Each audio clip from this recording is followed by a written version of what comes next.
누군가의 트로피로 살아온 세월을 지나 이제야 비로소 나라는 이름의 꽃을 피우려 합니다. 60대 인생의 계절이 바뀌는 길목에서 마주한 낯선 나를 찾는 여정. 오늘의 이야기는 아름다움이라는 이름의 감옥입니다. 구독과 좋아요를 부탁드리며 끝까지 함께 해주세요. 오후 3시에 햇살이 거실 안으로 길게 누워 있었다. 정아는 소파에 앉아 창밖을 내다보고 있었다. 밖에서는 아이들이 웃으며 뛰어다니는 소리가 들렸고 저 멀리서는 자동차들이 경적을 울리며 분주히 도시를 가로질렀다. 정아의 시선은 창밖의 풍경에 머물러 있었지만 사실 그녀는 아무것도 보고 있지 않았다. 그녀의 눈동자는 마치 잘 다듬어진 유리 구슬처럼 고요하고 정지되어 있었다.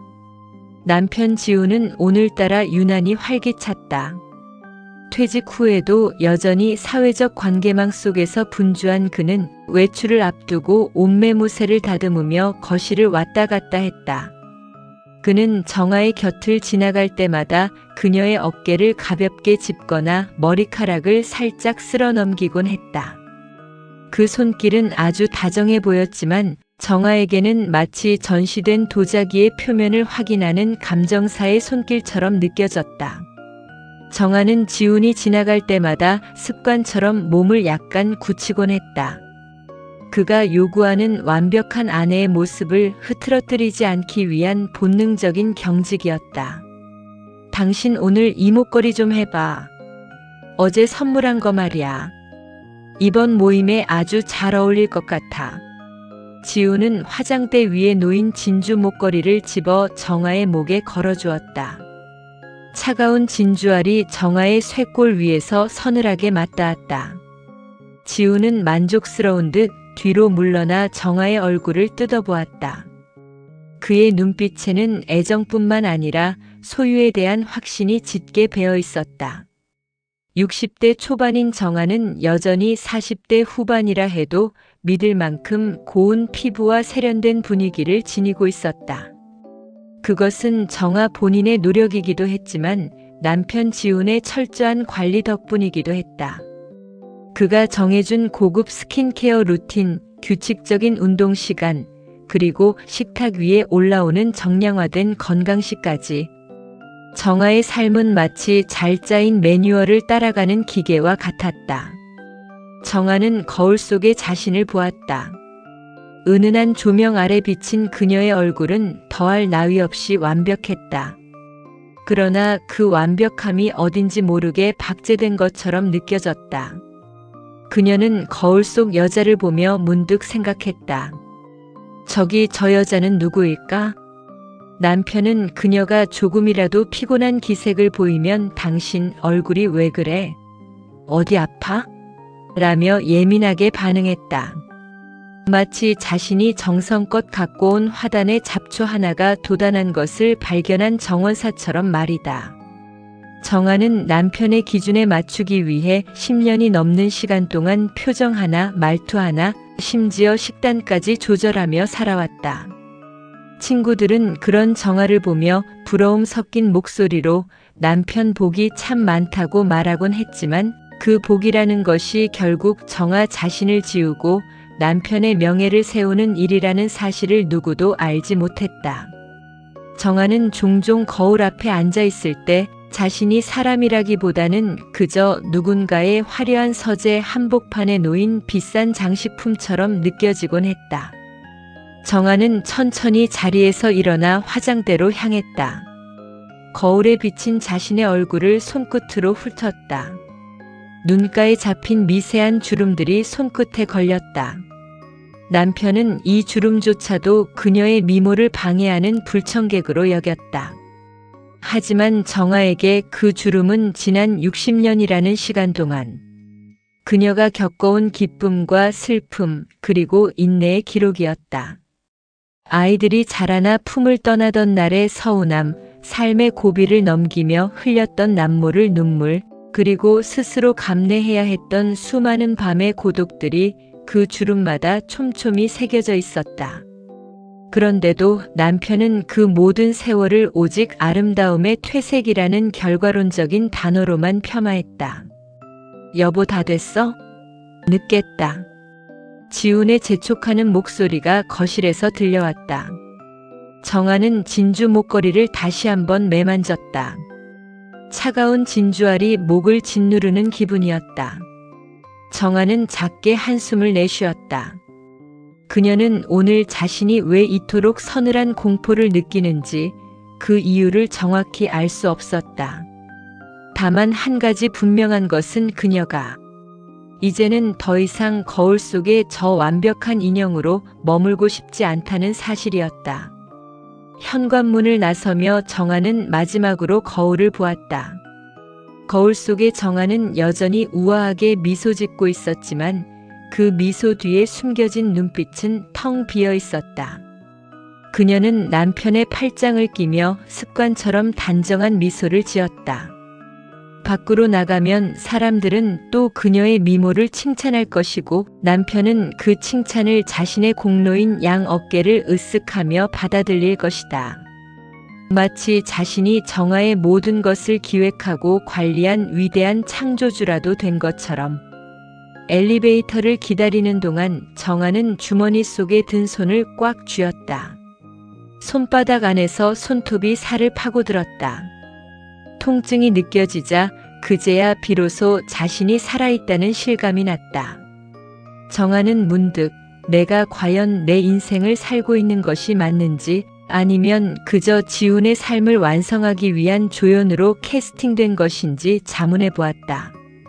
60대 초반이라는 나이는 인생의 마무리를 준비하는 시기라고들 하지만 정아에게는 오히려 뒤늦게 시작된 사춘기처럼 내면이 끓어오르는 시기였다. 더 이상 누군가에게 예뻐 보이거나 누군가의 기준에 부합하기 위해 애쓰지 않아도 되는 나이. 그런데도 정아는 스스로 만든 감옥 안에 갇혀 있었다. 당신 오늘따라 더 아름답네.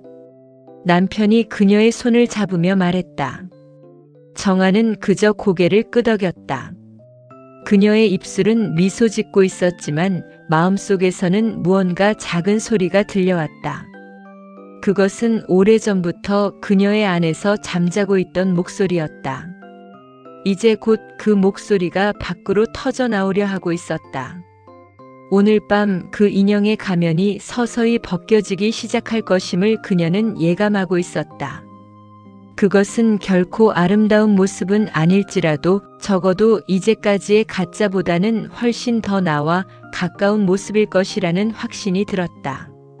정아는 닫히는 엘리베이터 문 너머로 마지막으로 자신의 얼굴을 보았다. 정아의 발걸음이 평소보다 조금 더 무겁고도 단호하게 바닥을 디뎠다. 그날 저녁 호텔 연회장은 화려한 샹들리에 조명으로 넘쳐났다. 은퇴한 남편의 동료들과 그들의 아내들이 모인 자리는 정아에게 익숙하면서도 지독하게 숨막히는 공간이었다. 사람들은 정아의 우아한 옷차림과 변함없는 미모를 보며 칭찬을 쏟아냈다. 지훈 씨는 정말 복도 많지. 사모님은 세월이 지나도 어쩜 이렇게 고우세요? 지훈은 그 말을 기다렸다는 듯 정아의 허리에 손을 얹으며 여유롭게 웃었다. 그 손길은 어김없이 내 소유물이라는 선언처럼 느껴졌다. 정아는 예의 바른 미소를 지으며 고개를 숙였지만 마음속에서는 비명을 지르고 있었다. 사람들의 칭찬 한마디가 정아에게는 보이지 않는 족쇄처럼 하나씩 더해지는 기분이었다. 집으로 돌아오는 길 차 안은 정적이 감돌았다. 지훈은 오늘 모임에서 자신이 얼마나 돋보였는지 사람들에게 어떤 존경을 받았는지를 늘어놓으며 흥분이 가시지 않은 모습이었다. 오늘 당신 덕분에 어깨가 좀 살았어. 다들 당신을 보고 얼마나 부러워하던지. 역시 내 안목은 틀리지 않았다니까. 그 말이 정아의 가슴 한구석을 날카롭게 찔렀다. 당신 덕분에 내 안목. 그 문장들 속에서 정아라는 인간은 사라지고 없었다. 오직 남편의 위신을 세워주는 도구만이 존재했다. 정아는 창밖에 스쳐 지나가는 가로등 불빛을 보며 침묵을 지켰다. 집에 도착하자마자 지우는 거실 소파에 몸을 던지듯 앉으며 마치 당연한 일이라는 듯 정아에게 말했다. 피곤하다. 당신 팩 좀 챙겨와. 오늘 술을 좀 마셨더니 얼굴이 좀 푸석해진 것 같아. 내일 아침까지 관리 좀 잘해줘. 정아는 화장대 앞에 앉아 메이크업을 지우기 시작했다. 거울 속에는 화려한 조명 아래서 사람들 앞에 전시되었던 인형 같은 여자가 있었다. 그녀는 얼굴을 덮고 있던 두꺼운 화장을 하나씩 지워나갔다. 붉은 립스틱이 화장솜에 묻어나오고 눈가에 짙은 섀도우가 사라지자 그 아래 감춰져 있던 지치고 푸석한 정아의 진짜 얼굴이 드러났다. 당신 아직 안 왔어? 빨리 안 와? 거실에서 지훈의 짜증 섞인 목소리가 들려왔다. 정아는 멈칫했다. 10년 아니 지난 결혼 생활 내내 그녀는 남편의 이런 사소한 재촉에도 곧장 달려가 기분을 맞추곤 했다. 하지만 오늘 밤 화장솜을 쥔 정아의 손이 미세하게 떨렸다. 그녀는 거울 속 자신의 눈을 똑바로 응시했다. 정아는 천천히 자리에서 일어나 거실로 걸어나갔다. 소파에 누워 팩을 기다리는 남편의 모습이 보였다. 정아는 평소처럼 웃는 얼굴이 아니었다. 그녀는 화장품을 든 채 조용히 남편 앞에 섰다. 지훈 씨, 왜 그래? 빨리 팩이나 붙여줘. 지훈은 눈을 감은 채 손만 까닥거렸다. 정아는 들고 있던 팩을 내려놓았다. 손에서 떨어지는 팩이 바닥에 툭 떨어지는 소리가 적막한 거실에 크게 울렸다. 당신은 참 편하겠어요. 정아의 나지막한 목소리에 지훈이 눈을 떴다. 그는 정아의 평소와 다른 분위기에 당황한 듯 몸을 일으켰다. 갑자기 그게 무슨 소리야? 10년이에요. 당신이 내 외모를 감상하고 당신의 사회적 명함으로 나를 전시하고 내 몸을 당신의 만족을 위해 관리하던 시간이요. 나는 당신에게 아내였나요? 아니면 당신이 언제든 자랑할 수 있게 잘 닦아둔 트로피였나요? 지우는 어이가 없다는 듯 헛웃음을 지었다. 이 사람이 술 취했나? 갑자기 왜 이러는 거야? 다 당신을 위해서 하는 소리잖아. 당신이 예쁘고 우아하게 나이 드는 게 결국 우리 집안의 품격이라고. 품격이라. 정아는 낮게 읊조리며 거실 벽에 걸린 커다란 거울을 보았다. 거기에는 60대의 남편과 아내가 서 있었다. 정아는 거울 속 자신의 얼굴을 가리키며 말했다. 당신이 말하는 품격은 누군가를 지우고 그 위에 당신의 욕망을 덧칠하는 건가요? 오늘 모임에서 당신의 동료들이 나를 칭찬할 때 당신은 내 눈이 얼마나 슬픈지, 내가 지금 얼마나 숨이 막히는지 단 한 번이라도 생각해 본 적 있나요?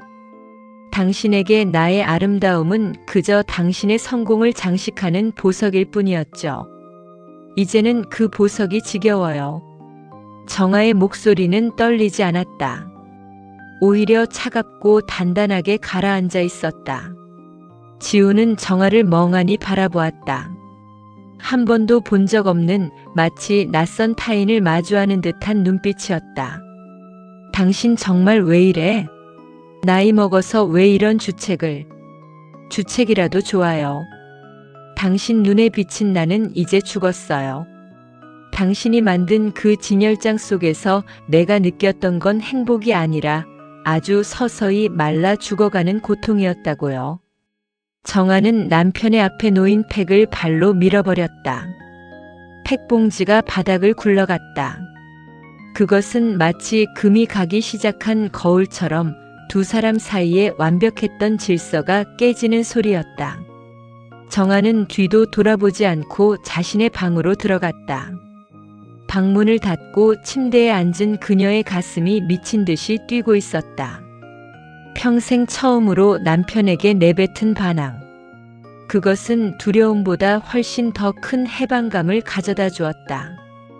방문 너머에서 당황한 지훈의 발소리가 들렸지만 정아는 더 이상 그 발소리가 두렵지 않았다.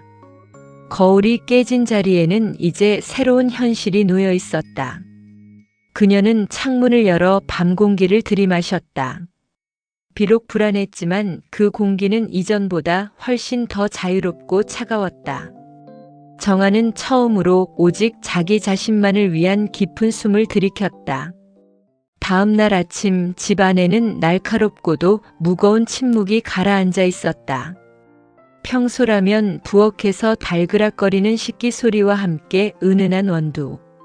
향이 온 집안을 감쌌을 시간이건만 오늘은 냉기만이 감돌았다. 남편 지우는 밤새 한숨도 자지 못한 듯 퀭한 눈으로 거실 소파에 앉아 있었다. 그가 즐겨 읽던 경제지조차 펼쳐지지 않은 채 무릎 위에 놓여 있었다.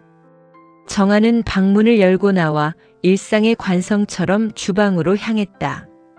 발걸음 소리조차 죽인 채 그녀는 평소라면 지훈의 취향에 맞춰 콩을 갈아내렸을 커피 기구를 지나쳤다. 대신 아주 작은 냄비에 물을 올리고 오래전 선물 받았으나 찻잔 구석에 방치되어 있던 찻잎을 꺼냈다. 찬물이 끓어오르며 내는 낮은 소리가 주방의 정적을 깨뜨렸다. 당신 정말 진심이야? 지훈의 낮은 목소리가 등 뒤에서 등줄기를 타고 흘렀다. 그는 여전히 소파에 앉은 채 거울을 보듯 정아의 뒷모습만을 응시하고 있었다. 정아는 대답 대신 찻잔을 따뜻하게 데웠다. 찻잔 위로 하얀 김이 피어올랐다. 그녀는 그 김이 허공으로 흩어지는 것을 가만히 지켜보았다. 창밖으로 보이는 아파트 단지의 느티나무 잎사귀들이 바람에 가볍게 흔들렸다. 바람이 불면 나뭇가지들은 자기 의지와 상관없이 이리저리 굽히며 흔들린다. 지난 10년이 딱 그랬다. 남편이라는 거센 바람이 부는 대로 정아는 그저 고개를 숙이고 휘어지기만 했다. 하지만 이제 정아는 바람에 휘둘리는 나뭇가지가 아니라 단단하게 뿌리 내린 나무가 되고 싶었다. 어제 그 말들 전부 다 진심이었어. 정아는 차를 한 모금 머금고 뒤를 돌아보며 말했다. 찻잔에서 전해지는 온기가 차가웠던 손바닥을 천천히 녹여주었다. 그녀의 표정에는 어제 저녁의 분노도 격앙된 감정도 없었다.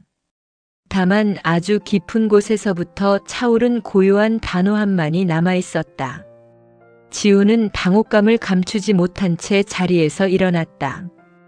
그는 어떻게든 정아의 마음을 돌려놓으려 혹은 다시 예전의 상황으로 되돌리려 애쓰는 듯 보였다. 그의 목소리는 조금 떨리고 있었다. 당신 갑자기 왜 그래? 우리 잘 지내왔잖아. 남들 보기에 부족함 없이, 아니 누구보다 화려하게 살았어. 그런데 이제 와서 무슨 불만이 그렇게 많은 거야? 남들 보기에 그게 문제예요. 정아는 차분하게 말을 이어갔다.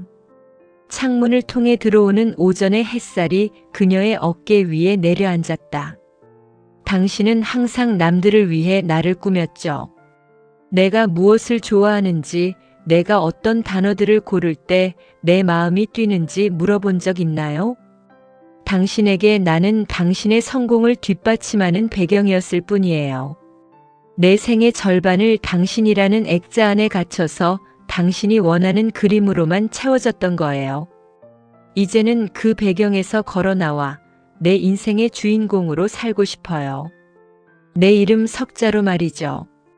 지우는 어이가 없다는 듯 헛웃음을 지으며 벽을 짚었다. 그는 여전히 상황의 심각성을 이해하지 못하는 것 같았다.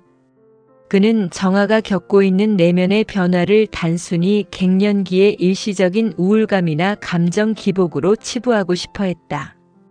하지만 정아는 알고 있었다. 이것은 일시적인 바람이 아니라 지난 세월 동안 억눌러왔던 자아가 마침내 밖으로 솟아나기 시작한 것임을 말이다. 정아는 대화를 더 이어가는 것이 의미 없음을 깨달았다. 그녀는 거실 한 구석, 남편의 서재와 맞닿아 있던 좁은 다용도실을 떠올렸다. 그곳은 오랫동안 안 쓰는 물건들을 쌓아두던 잡동사니 창고였다. 정아는 그곳으로 들어가 무거운 박스들을 밖으로 꺼내기 시작했다. 묵은 먼지가 공중으로 흩어지며 햇살 속에 반짝였다. 지우는 의아한 눈빛으로 그 모습을 지켜보았다. 뭐 하는 거야? 거기 청소하게? 아니요, 내 공간을 만드는 거예요. 정아는 먼지 쌓인 짐들을 치우고 그 자리에 작은 책상 하나를 들여놓았다. 닦아내자 낡은 나무결이 드러났다. 그녀는 그곳에 자신이 평소 읽고 싶었던 책들과 낡은 필기구들을 올려두었다. 비록 좁고 보잘것없는 공간이었지만 그곳은 비로소 남편의 시선이 닿지 않는 정아만의 독립된 영토였다. 그녀는 창문을 열어 환기를 시켰다. 좁은 창문 사이로 들어오는 공기가 이전보다 훨씬 신선하고 흙냄새가 섞인 듯 생생하게 느껴졌다. 그날 이후 집안의 공기는 이전과는 완전히 달라졌다.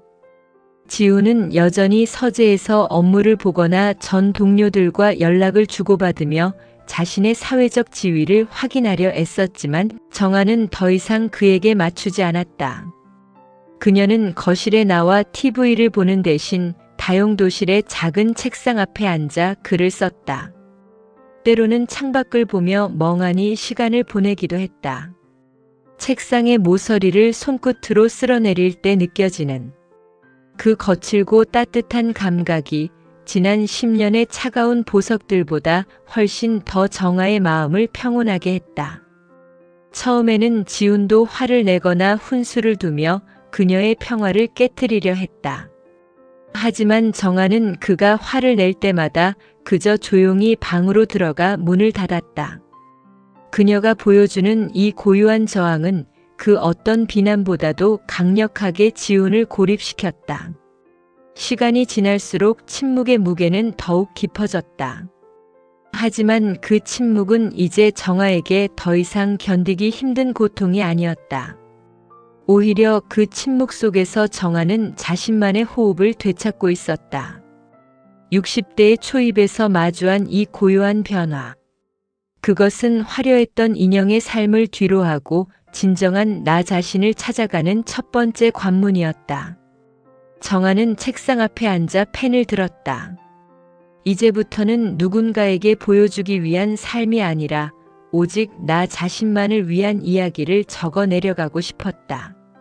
종이 위를 지나가는 펜촉의 서걱거리는 소리가 정아가 지금까지 살아온 삶의 소음보다 훨씬 더 정답게 느껴졌다. 창밖으로 해가 지고 노을이 내려앉았다. 정아는 노을빛에 물든 자신의 손을 가만히 내려다보았다. 세월의 흔적이 가득한 그러나 여전히 무언가를 새롭게 시작할 힘을 가진 손. 그녀는 나직하게 미소 지었다. 이제 이 집은 더 이상 전시관이 아니었다. 적어도 그녀에게는 스스로를 다시 세우는 치유의 공간으로 변하고 있었다. 정아는 비로소 긴 여행의 첫 지점에 도착한 듯 안도했다. 며칠이 지났다. 남편 지우는 여전히 정아의 달라진 태도를 받아들이지 못한 채 서재 문을 굳게 닫고 자신만의 세계로 숨어들었다. 그러나 정아에게 그 침묵은 더 이상 고통이 아니었다.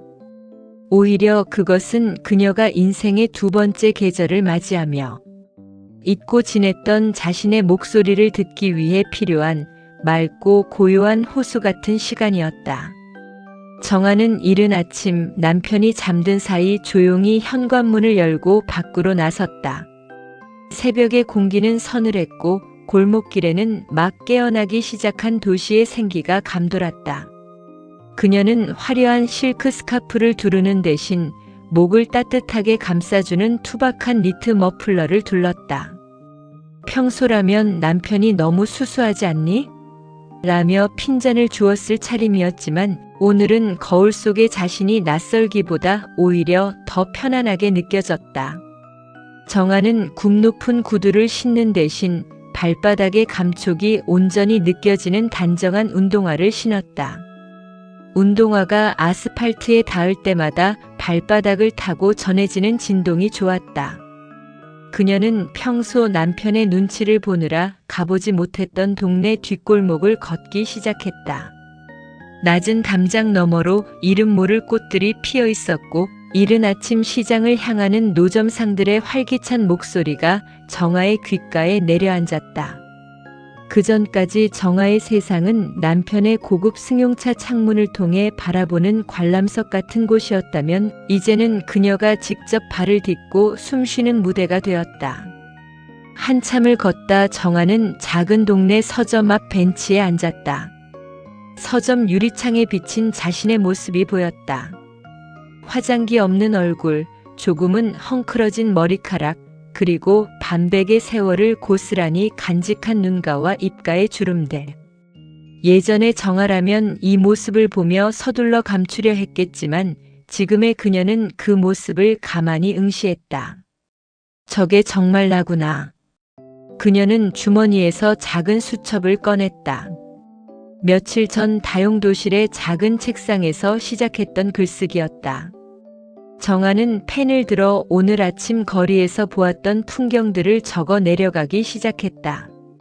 낡은 벽돌담을 타고 오르는 덩굴의 초록색, 시장 입구에서 풍겨오던 고소한 참기름 냄새, 그리고 새벽 공기가 닿았던 피부의 서늘한 감각들. 단어 하나하나가 남편의 기준이 아닌 오직 그녀 자신의 언어로 채워지고 있었다. 글을 쓰다 보니 문득 자신의 손을 보게 되었다. 남편은 평생 그녀에게 고운 손을 유지하라고 강조했다. 집안일은 가사 도우미에게 맡기고 정아는 오직 아름다운 손을 유지하며 남편의 명예를 장식해야 했다. 정아는 벤치 위로 드러난 자신의 손을 폈다. 굵어진 관절과 도드라진 힘줄, 그리고 무수한 사연이 묻은 손등이 보였다. 정아는 그 손을 사랑스럽게 쓰다듬었다. 이 손은 수십 년 동안 아이들을 키우고 남편의 뒷바라지를 하며 정아의 모든 삶을 묵묵히 버텨온 가장 정직한 동반자였다. 참 고생 많았다, 정아야. 작은 목소리로 스스로에게 말을 건넸다. 그 말 한마디에 가슴 안쪽에서 묵직한 덩어리 하나가 녹아내리는 기분이 들었다.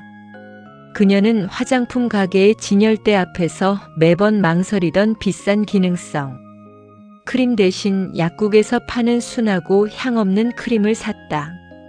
얼굴을 가리기 위한 화려한 색조 화장품 대신 맨 얼굴을 보호할 수 있는 부드러운 로션을 발랐다. 집으로 돌아오는 길 정아는 작은 화원에 들러 꽃 한 송이를 샀다. 남편이 가끔 가져오던 비싼 꽃다발이 아니었다. 흙냄새가 진하게 밴 소박한 들꽃 한 다발이었다. 정아는 꽃을 들고 걸으며 생각했다. 아름다움이란 남에게 보여주기 위해 꽃 피우는 것이 아니라 내가 나를 향해 웃어줄 때 비로소 완성되는 것이구나. 현관문을 열고 들어서자 서재에서 나온 지훈이 거실에 서 있었다. 그는 정아의 손에 들린 꽃과 편안한 운동화 차림을 보더니 의아한 표정을 지었다. 당신 어디 갔다 와? 꽃은 또 왜 이렇게 수수한 걸 가져왔어? 정아는 꽃을 꽃병에 꽂으며 잔잔하게 웃었다. 예전처럼 남편의 비위를 맞추거나 왜 이런 꽃을 샀는지 구구절절 설명하지 않았다. 그냥 내가 보고 싶어서 샀어요. 오늘 아침 길가에서 이 꽃을 봤는데 참 예쁘더라고요. 지우는 정아의 대답에 무엇이라 덧붙이지 못한 채 멈칫했다. 정아는 꽃병 옆에 놓인 작은 수첩을 소중히 챙겨 다용도실로 향했다. 그곳은 이제 정아에게 단순한 다용도실이 아니라 자신의 내면을 매일 조금씩 길러내는 작은 텃밭이었다. 정아는 책상 의자에 앉아 다시 펜을 들었다. 창밖으로 들어오는 햇살이 그녀의 수첩 위로 쏟아졌다. 정아는 어느덧 성숙해진 인생의 가을길에서 낯선 자신을 만나며 비로소 나라는 사람의 이야기를 써 내려가기 시작했다. 그날 밤 그녀는 거울 앞에 서서 화장을 지우는 대신 거울 속 자신과 깊은 눈맞춤을 나누었다. 이제 거울은 더 이상 그녀를 평가하는 심판대가 아니었다. 그곳에는 오직 스스로를 긍정하기 시작한 한 여자가 서 있었다.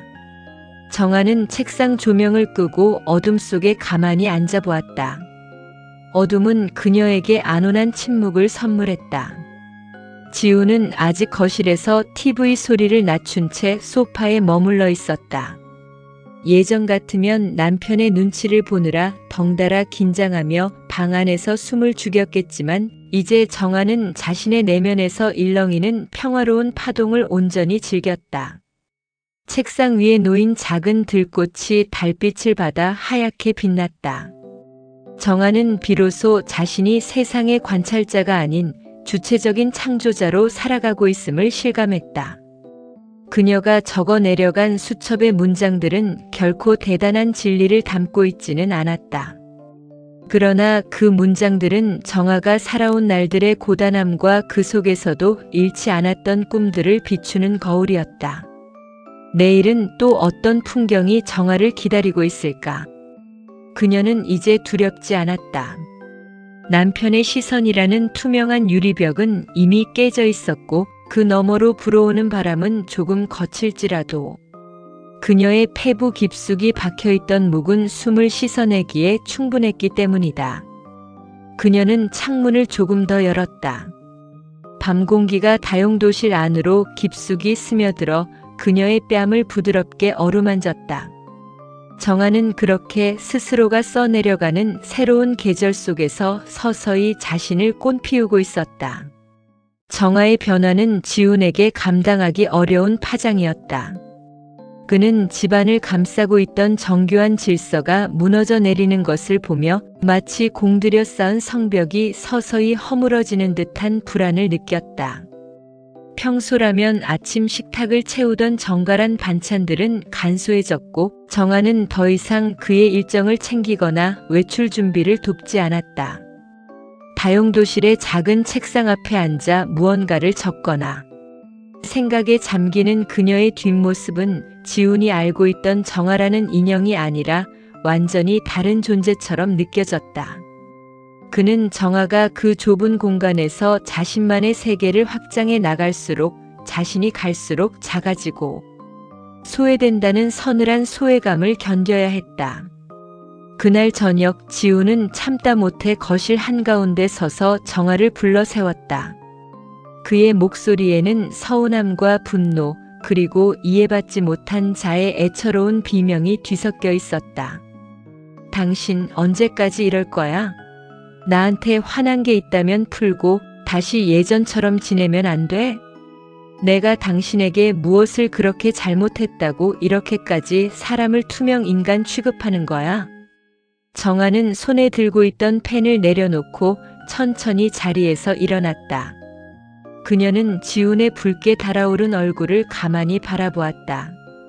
예전 같았으면 그의 화난 모습에 먼저 겁을 먹고 고개를 숙였겠지만 이제 정아의 눈빛에는 두려움 대신 깊은 연민이 서려 있었다. 화난 게 아니에요, 지훈 씨. 그냥 제자리를 찾아가고 있을 뿐이에요. 당신의 그늘에 가려져 있던 내 숨결을 이제야 되찾고 있는 중이라고요. 자리? 당신 자리는 여기 내 곁이야. 내가 그동안 당신을 얼마나 귀하게 여겼는지 몰라. 좋은 옷, 좋은 음식, 사람들 앞에서의 예우까지. 당신이 누려온 그 모든 것들이 내가 만든 당신의 자리였다고. 그런데 왜 그것을 헌신짝처럼 버리려 해? 지훈의 목소리가 거실을 울렸다. 그는 자신의 사랑 방식이 완벽했다고 믿는 사람 특유의 강박을 드러내고 있었다. 그는 정아가 자신을 위해 꾸며진 상태일 때만 비로소 안도감을 느끼는 사람이었다. 정아는 소파 맞은편에 앉아 지훈의 손을 빤히 쳐다보았다. 그는 여전히 자신의 권위를 증명하듯 손을 허공에 휘두르고 있었다. 당신은 나를 귀하게 여긴 게 아니라 당신이 소유한 것 중 가장 화려한 것을 귀하게 여겼던 거예요. 그게 바로 당신이 말하는 사랑의 실체였죠. 하지만 지훈 씨, 당신은 아주 중요한 사실을 잊고 있었어요. 당신이 그토록 아꼈던 그 트로피 안에도 뜨겁게 고동치며 아파할 줄 아는 마음을 가진 사람이 살고 있었다는 사실을요. 정아의 말에 지훈은 말문이 막힌 듯 입술을 달싹였다. 그는 정아가 자신을 향해 쏟아내는 차분한 대꾸가 화를 내는 것보다 훨씬 더 아프게 가슴을 파고든다는 사실을 깨달았다. 그는 정아의 변화가 단순히 변덕이 아니라 자신의 삶을 통째로 부정하는 거대한 파업임을 직감했다. 지훈은 소파에 털썩 주저앉았다. 평생을 성공이라는 단어와 평판이라는 기준 속에 살아온 그에게 가장 가까운 존재인 아내의 탈피는 자기 존재의 근거를 흔드는 사건이었다. 그는 정아를 잃을지도 모른다는 공포를 느끼기 시작했다. 하지만 그 공포를 표현하는 방식은 여전히 서툴렀다. 그는 정아를 설득하려 들거나 그녀가 다시 돌아오게 할 방법을 고민하는 대신 그녀의 변화를 어떻게든 제압하려 했다. 그것이 그가 평생 익혀온 생존 방식이었기 때문이다. 내가 당신을 위해 해온 것들은 다 뭐였어? 당신이 지금 누리는 이 안락함이 다 내 노력의 결과라는 걸 잊었어? 당신에게 내가 전부였잖아. 그 안락함이 나를 병들게 했다고 말했잖아요. 당신은 당신의 노력을 칭찬받고 싶었던 거지 내 진심을 듣고 싶었던 적은 없었어요. 내가 무엇을 보며 울고 웃는지 당신은 한 번이라도 진지하게 물어본 적 있나요? 정아는 자리에서 일어나 지훈의 곁으로 다가갔다. 그녀는 떨리는 손으로 지훈의 어깨를 조심스럽게 토닥였다. 예전처럼 남편의 비위를 맞추기 위한 가벼운 손길이 아니었다. 그 손길에는 평생을 함께한 동반자를 향한 애잔함과 이제는 서로 다른 길을 걸어야 한다는 단호함이 묻어 있었다. 지훈 씨, 당신은 이제 밖에서 당신의 명함을 잃었죠. 그래서 집 안에서라도 나라는 장식품을 통해 당신의 존재를 확인받고 싶어 하는 거예요. 나는 당신의 불안을 잠재우는 진정제가 아니에요. 당신도 이제는 타인의 시선에서 벗어나 당신 자신으로 마주하는 연습을 해야 해요. 당신이 나를 소유물로 여기는 한 당신은 결코 혼자 서는 법을 배우지 못할 거예요. 지훈은 고개를 떨구었다. 정아의 말은 그의 급소를 정확히 찔렀다. 그는 한 번도 스스로가 누구인지 무엇을 좋아하는지 고민해 본 적이 없었다. 그저 남들이 보기에 성공한 사람이라는 틀에 자신을 맞추며 살아왔을 뿐이다. 정아가 쏜 화살은 지훈의 견고했던 성벽을 뚫고 그의 연약한 본질을 마주하게 만들었다. 거실에는 다시 긴 침묵이 찾아왔다. 하지만 이번 침묵은 이전과 달랐다. 지훈은 정아를 통제하려던 권력을 내려놓고 그저 길을 잃은 아이처럼 자신의 빈손을 멍하니 내려다보았다. 그는 그제야 정아가 겪었을 그 오랜 외로움의 무게를 아주 조금이나마 짐작할 수 있을 것 같았다. 정아는 그를 뒤로하고 다시 다용도실로 향했다. 그녀는 알고 있었다. 이 흔들림 끝에 무엇이 기다리고 있을지. 그것은 파국일 수도 있고 아니면 완전히 새로운 관계의 시작일 수도 있었다. 하지만 정아는 이제 결과가 두렵지 않았다. 정아는 책상 앞에 앉아 창밖을 보았다. 도시의 불빛들은 여전히 화려하게 빛나고 있었지만 이제 그 불빛들은 그녀를 구속하지 못했다. 그녀는 수첩을 펼치고 오늘 있었던 일을 담담하게 기록하기 시작했다. 정아의 손끝에서 시작된 글자들은 이제 남편의 통제라는 감옥을 벗어나 온전히 그녀 자신을 향해 흐르고 있었다. 흔들리는 트로피는 더 이상 장식장에 머물지 않았다. 스스로 균형을 잡으며 자신만의 무게를 견디는 독립적인 존재로 다시 태어나고 있었다. 정아는 창가에 비친 자신의 옆모습을 물끄러미 바라보았다. 계절이 바뀌어 창밖의 나뭇잎들이 짙은 녹음으로 변해갈 무렵 정아와 지우는 차를 타고 강원도의 어느 조용한 바닷가 마을로 향했다. 지난 몇 달간 집안에서 벌어진 차가운 냉전과 팽팽한 긴장감 끝에 내린 결정이었다. 그것은 다시 예전의 화목한 부부로 돌아가기 위한 여행이 아니었다. 서로가 서로에게 씌웠던 이상적인 배우자라는 껍데기를 완전히 벗어던지고 각자의 민낯을 마주하기 위한 마지막 정리의 시간이었다. 차 안의 공기는 이전보다 훨씬 건조하고 가벼웠다. 지우는 운전대를 잡은 채 묵묵히 전방만을 응시했다. 예전 같았으면 정아의 옷차림이나 오늘의 기분을 묻는 대화로 침묵을 깨려 애썼을 테지만 지금은 그저 묵묵히 굽이진 도로를 따라갈 뿐이었다. 정아 역시 창밖으로 펼쳐지는 산과 들을 바라보며 자신만의 생각에 잠겨 있었다. 그녀의 무릎 위에는 낡은 수첩이 놓여 있었다. 지난 시간 동안 그녀가 적어 내려간 수많은 문장들이 고스란히 담긴 정아의 새로운 인생이 기록된 보물이었다. 바닷가에 도착해 숙소에 짐을 풀고 나니 어느덧 해가 뉘엿뉘엿 지고 있었다. 수평선 너머로 붉은 노을이 번지며 바다를 온통 주황빛으로 물들였다. 두 사람은 해변을 따라 천천히 걸었다. 파도 소리가 철썩거리며 발밑을 적셨다. 모래사장 위로 두 사람의 그림자가 길게 늘어졌다. 정아 씨. 지훈이 처음으로 예전의 여보가 아닌 그녀의 이름을 불렀다. 낯설면서도 어딘지 모르게 진심이 묻어나는 호칭이었다. 지훈은 멈춰 서서 바다를 향해 등을 돌린 채 자신의 두 손을 내려다보았다. 평생 단 한 번도 흐트러짐을 허용하지 않았던 그 꼿꼿했던 어깨가 아주 조금 아래로 처져 있었다. 당신이 다용도실 그 좁은 곳에서 혼자 글을 썼던 시간들, 내가 몰랐던 게 아니야. 그냥 애써 외면하고 싶었어. 당신이 내 울타리 밖으로 나가는 게 두려웠거든. 내가 당신 없이는 아무것도 아닌 존재가 될까봐.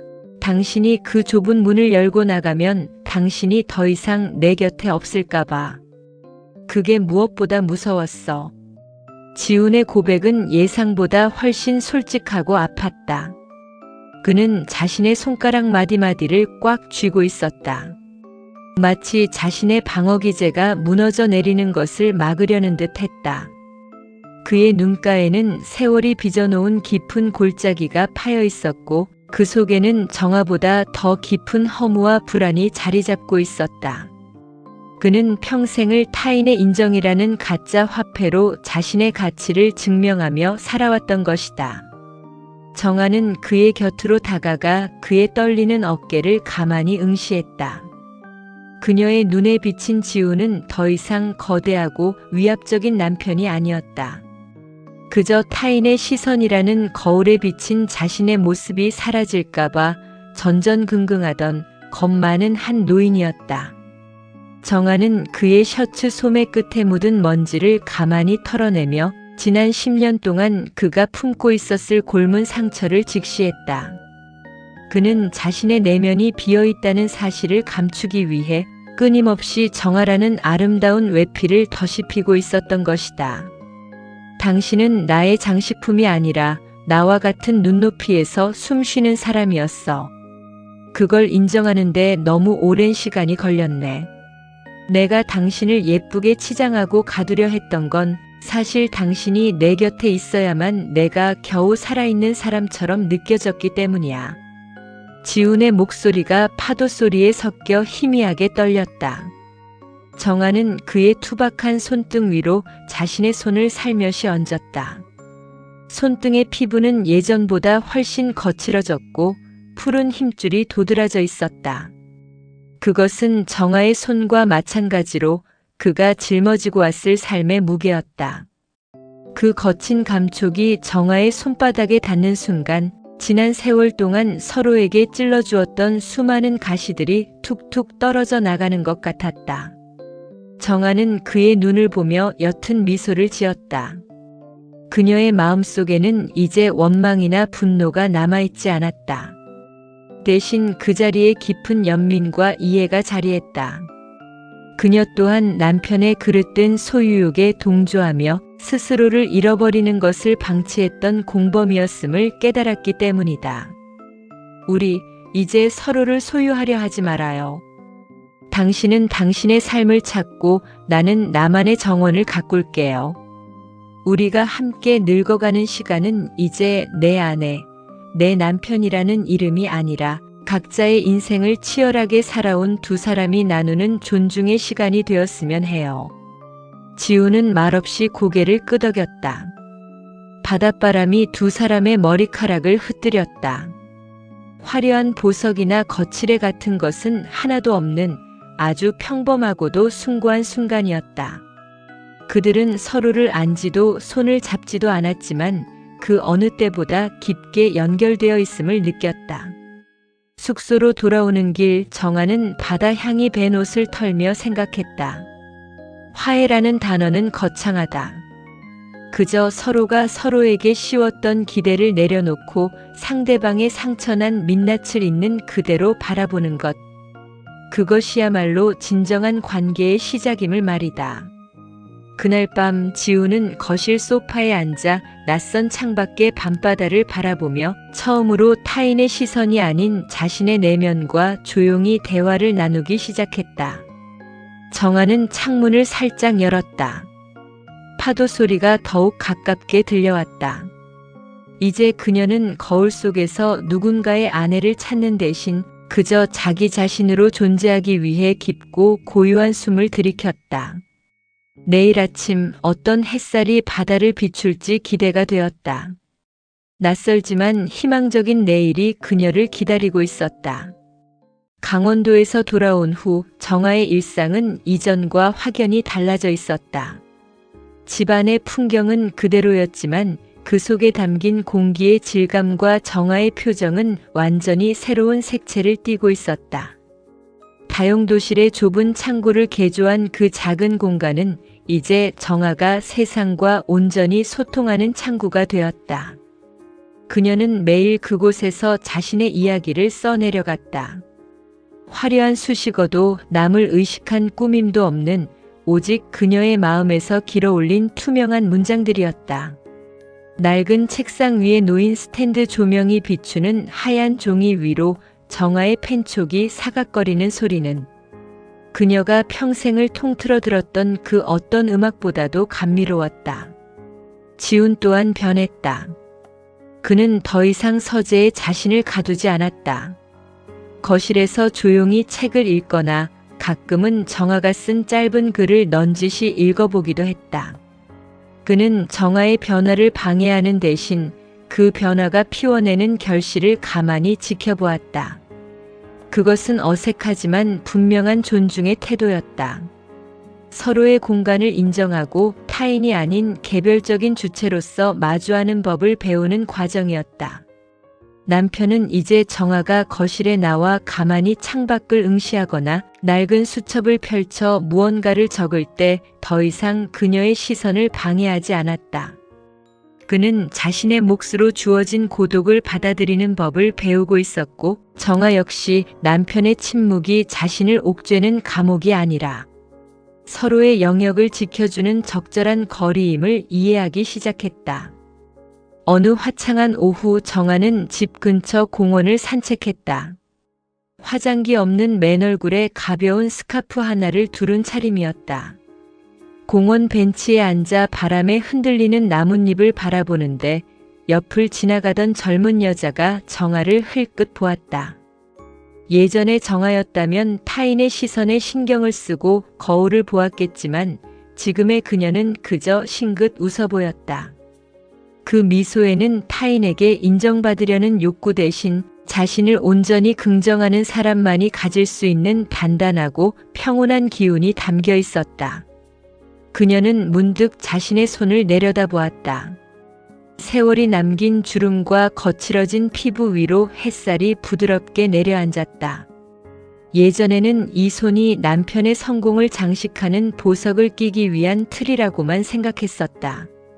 하지만 이제 이소는 스스로 글을 쓰고 스스로를 보듬고 스스로의 삶을 가꾸는 가장 소중한 도구가 되었다. 그녀는 자신의 손을 보며 나직이 은졸였다. 참 예쁘게 익었구나. 아름다움은 박제된 인형처럼 멈춰 있는 것이 아니라 삶의 굴곡을 지나오며 스스로 깊어지는 과정이었다.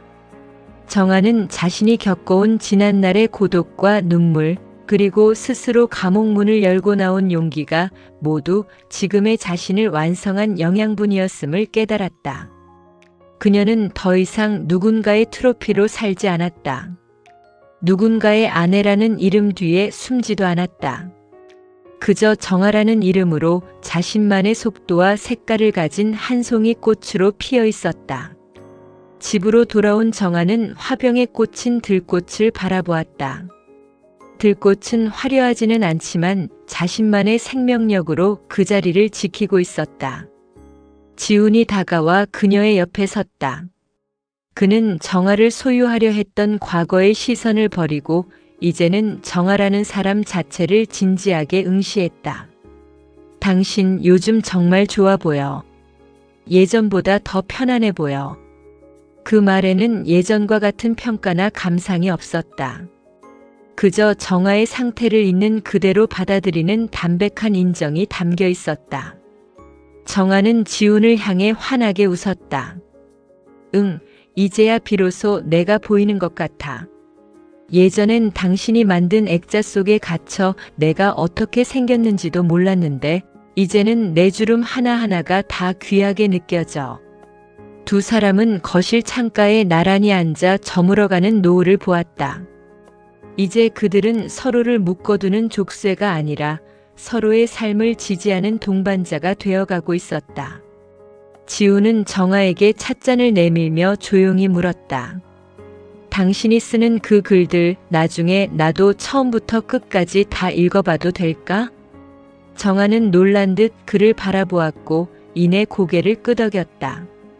그것은 자신의 삶을 공유하겠다는 부부로서 나누는 가장 깊은 소통의 약속이었다. 정아는 자신의 수첩을 펼쳤다. 마지막 페이지에 그녀는 이렇게 적었다. 아름다움이란 타인의 시선에서 자유로워질 때 비로소 나의 내면에서 피어나는 가장 평온한 꽃이다. 나는 이제 오직 나라는 꽃을 피우며 살아가기로 한다. 누군가에게 보여주기 위해 꽃봉오리를 억지로 벌리지도 않고 누군가의 정원에 박제되기 위해 시들지도 않을 것이다. 나는 나라는 계절에 맞게 피고 나라는 온도에 맞춰 숨쉬는 온전한 나 자신으로 살아가리라. 정아는 펜을 놓았다. 그녀의 얼굴에 번진 미소는 세상 어떤 보석보다도 빛나고 있었다. 그것은 누군가에게 보여주기 위한 화려함이 아니라 스스로를 충만하게 채운 삶의 결실이었기 때문이다. 창밖으로 불어오는 바람이 그녀의 머리카락을 부드럽게 스치고 지나갔다. 정아는 이제 더 이상 전시된 인형이 아니었다. 비바람을 견디고 스스로 뿌리 내린 세상에서 가장 당당한 정아라는 이름의 꽃이었다. 이제 그녀의 앞날에는 타인이 정해준 길이 아닌 스스로 선택한 발걸음이 남겨질 것이다. 그 길 위에서 그녀는 더 이상 외롭지 않을 것임을 그녀는 이미 알고 있었다.